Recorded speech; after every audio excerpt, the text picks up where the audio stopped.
Търсите превозно средство, но нямате 18 месеца? Toyota има решение за вас. Toyota представи една от най-нестандартните си иновации – електрическо, самоуправляващо се возило, създадено специално за деца.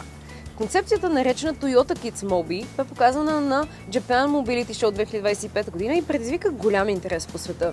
Идеята за Kids Mobi е да даде на децата възможност да се придвижват самостоятелно, но в напълно безопасна и контролирана среда. Превозното средство има форма на малък балон или капсула и е проектирано за едно дете до около 130 см височина. Интериорът е цветен, игрив и създаден така, че пътуването да е приятно, удобно и интерактивно. Kids Mobi се задвижва изцяло електрически и използва автономна система, базирана на изкуствен интелект и множество сензори. В него има и AI асистент, наречен UX Friend – дигитален приятел, който общува с детето и го забавлява по време на път. Целта на Toyota е да покаже как технологиите и автономното управление могат да се адаптират дори за най-малки. Не просто като транспорт, а като образователно и социално изживяване. Важно е да се подчертае, че Kids Mobi е само прототип без информация за бъдещо производство. Проектът демонстрира визията на Toyota за бъдещето – мобилност, която е достъпна, безопасна и вдъхновяваща, дори за децата.